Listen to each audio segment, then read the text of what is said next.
My name is Mike. I was a Marine for 9 years and some change. I was started as an 0352 and then eventually went into the PSYOP community. Never took the official designation for PSYOP, but spent 5 years in the information operations community. I did deployments as a grunt to deployment to Okinawa. Then I went on the 24th MU. Then I went to Somalia with 3rd Raider Battalion. And then I ended up going to Iraq with 2nd Raider Battalion in a support role. And then I did a small stint with a special mission unit after that. Prior to that, I was a full scholarship to VMI. The cadre there kept telling us that we better focus on being good officers, and if we didn't focus on that, it didn't matter because we were going to miss the war. That was in 2010, so I quit because I didn't want to miss the war, and now I look like an idiot because we're still at war. Oh, my VA rating is 90%, hoping to get that bumped up. I was very hesitant to even do. It took me a year after I got out to even do my VA stuff. Clayton here actually helped me with it. The reason it took me so long to do it was I kind of didn't want to do it. I almost felt shame doing it. And then I talked to a guy who works for the government and said, you have to realize when you don't take that money doesn't get budgeted in for the next generation. And I also do have some lingering problems from my service. My back and knees are a mess. I've had a handful of knee surgeries at this point. Had the back surgery I'm supposed to get that I'm not getting. So yeah, for sure, I think it was worth it. What makes the Marine Corps stand out from other branches? I guess the propaganda. That's kind of why I joined. Funny story is when I got into MEPS, I knew I had been told by people, hey, they're going to lie to you. The recruiters, it's basically their job. So just make sure you only sign the contract that you actually want. The Marine Corps told me I could be a grunt. I scored well on my ASVAB. I had like a 96. And so when I sat down at MEPS, they put an electrical engineering contract in front of me. And I refused to sign it. And they said I can go my separate way with them. And I said, okay, I'll just go join the Army and be a grunt. And lo and behold, I sat in the lobby for about 5 minutes. And I came back and there was an infantry contract in front of me. Yeah, that and just on in general, when you talk infantry guys, like the Army's just too big to have as high of a quality, regular, everyday infantry Marine, like infantry guy. So the Marine Corps is small enough that they can weed out and kind of focus in on some special guys. Tell a story about a good memory from deployment. There's so many. The things with deployment, it's like when you're in it, it sucks, and then after, it's awesome. Do you want a combat story or a non-combat story? You want one of each? Both. One of each is fine. Okay.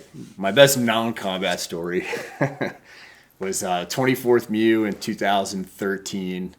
There was a first sergeant who's a decent guy, but he was definitely, fit the bill for what you think a first sergeant is.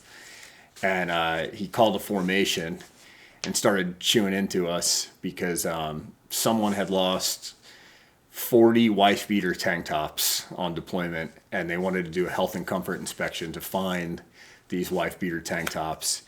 Who brings 40 wife beater tank tops on a boat? But none of us had it. Turns out I knew one of the guys in that platoon. He had thrown them off the ship in the middle of the night because that sergeant was making him fold his laundry, and he got tired of it, so he handled the problem. Best combat story, Iraq. We were in the mountains and like the Kurdish-Iraq border. A bunch of ISIS dudes living in there, and we were doing some PSYOP stuff with the loudspeakers, and ended up finding a cave with like 12 dudes in it or something like that. One of them checked their cell phone and lit up the whole cave, and we called it an AC-130 on the cave, and then we had to mark it with 240 rounds, and I was on the 240, and my best friend Casey was on his M4. And we started marking it. He had the M4, I had the 240. Whole cave blows up. AC-130 just completely destroyed this cave. And when it finally quieted down and you're having like this quiet moment in combat, Casey just looks at the group of us and goes, "You guys saw that? It was me who shot those guys, right?" And I thought that was really funny. It just brought some levity to a pretty intense moment. Worst time I've had on deployment, non-combat deployment. I'd say on the MU, kind of every day just blends together into one worst day. Gets very monotonous. You go days at a time without seeing sunlight because you just sit in a little tin can. Also, like command can be dealing with a difficult command could on a MU really like it exacerbates problems. And then combat deployment would be sitting in the COC when we lost a couple of guys. Just hearing that come over like the radio was it's still pretty haunting. Nothing as haunting as the guys who were on the ground that day, but being in the talk and hearing it come over the radio was for sure a difficult day. Do you have any reoccurring thoughts or memories from being deployed? I think about it all the time. I'm fortunate. I don't have anything like I don't really get depressed. I keep myself too busy to get depressed. So I'd say what I just previously mentioned that day in the talk, I've thought about that quite a bit. Other memory, I mean, I think a lot about the good memories. I still, like everyone, you get dreams sometimes about, like I've had very limited combat experience, but I've had some. And I had a dream on a plane one time where like I jerked myself awake and the lady next to me was terrified. And I just started laughing. And I said, "Hey, don't worry about it. It's just a war dream." And my friend next to me pointed out how I can't just say that to random people on the plane.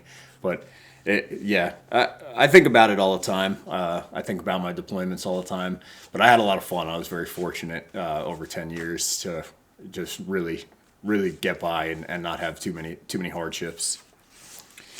Am I on a treatment plan for mental health, either formal care or self-care?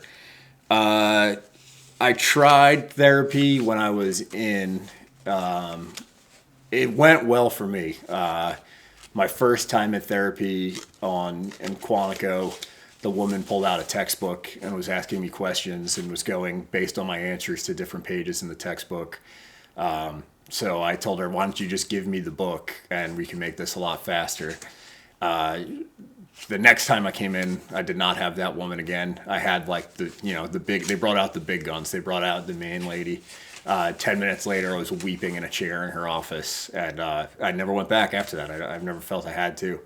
But it was all stemming from personal and family stuff. It wasn't from military stuff. But since I've gotten out of the military, I haven't gone back to therapy, but I just stay really active. Jiu-jitsu, I'm on 4 hockey teams, and I'm a stand-up comedian, so that helps. Because if you're not mentally well, there's nothing better than getting on stage and telling a bunch of strangers and projecting your problems to them. Would you want your kids to join the military? If so, which branch? I mean, short answer, no. I really would not like them, and that's more a political reason. Just like it seems like we're throwing ourselves headlong into wars that we have no business being in.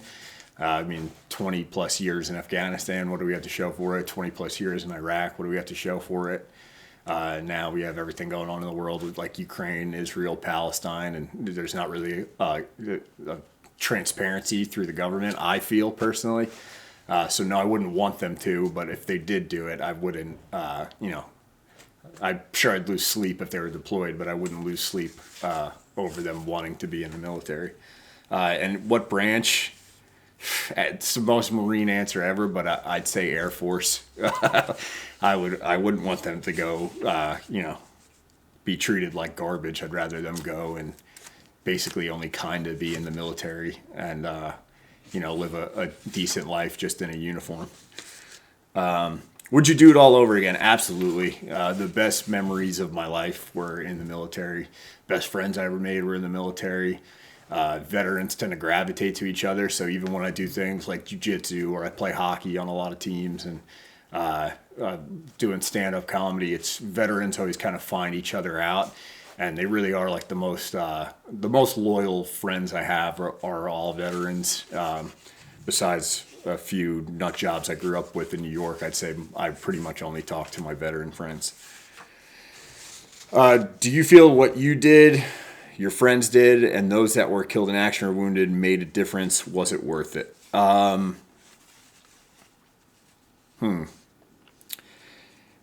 Worth it?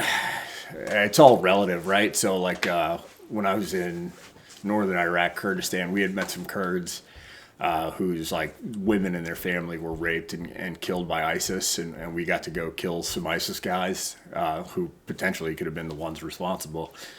So yeah, in that sense, it's worth it. I think it's hard. I won't answer for the guys who were killed in action or wounded because I wasn't. I had, like I said, I have some combat experience, very limited combat experience, but I think we did make a difference. I mean, there were certainly individual moments where we made a difference. It's not my job to answer the big picture thing. That's politicians in Washington, D.C., and I don't think they're making much of a difference. But I think the units I was a part of doing the things we did when we were out there, we certainly made a difference. And yeah, that's it. All right, icebreaker. Are birds real? Funny story about that is when they were giving the COVID vaccine to people, and at first I didn't want to take it. I ended up not taking it, but the surgeon with the unit I was with came around, and I told her, when she told me that the vaccine was safe and healthy, I said, next thing you're going to tell me is that you think birds are real. I do believe birds are real, but it's fun to pretend that you don't think it and get the reaction out of people.